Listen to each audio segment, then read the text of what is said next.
Has been temporarily closed down this morning. This follows a large fire which broke out at the airport. Now plumes of smoke have risen high in the air, shutting down one of East Africa's most important transport hubs.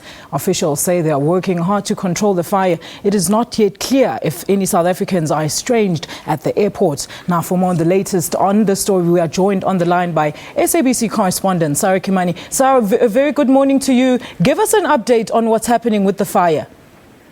Good afternoon. Good morning. The fire has now been contained, and the government has just issued a second briefing where now they're saying that the airport has been closed and will be closed indefinitely until they finish issues about investigations into the cause of the fire, and also ensure that a new terminal, a temporary terminal, is erected where people can now arrive from, because the arrivals terminal is completely damaged. Okay, Sarah, have you spoken to the authorities about the fire? And if so, what could have been the initial cause of the fire?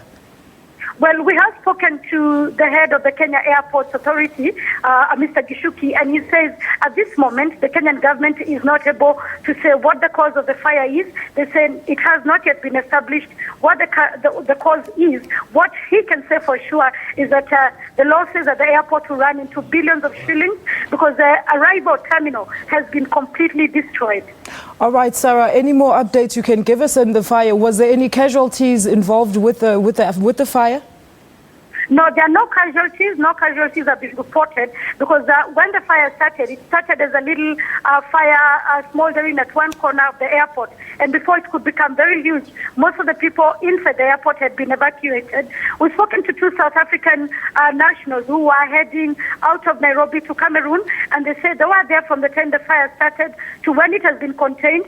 What they have been told is that arrangements are being made for those people who are on transit to be put in hotels across Nairobi, but for the moment, flights that were landing into Nairobi have been diverted to one of the towns called Eldoret, where there is also an international airport, in Mombasa, where there is also an international airport, and also in Kisumu. They say if the situation then goes out of hand, and if those three airports are overwhelmed, then the country may be forced to divert some of the flights to Entebbe International Airport in Uganda. Okay, now, Sarah, how is this deterred any, the transport means of by air in the Kenyan airports? Well, what it's going to do is that it will definitely affect air transport in and out of the East African region, because Nairobi, apart from Addis Ababa in Ethiopia, Nairobi is the other gateway out of East Africa into other parts of the continent, and especially the West African region, the Central African region. All the flights into that area pass through Nairobi. Most of the flights into Europe also pass through Nairobi if they don't pass through Johannesburg or Addis Ababa Airport in Ethiopia. So a lot of traffic for the next few days will be affected, and a lot of passengers will, of course, be affected. All right, thank you. That was East African correspondent Sarah Kimani reporting to us live from Kenya.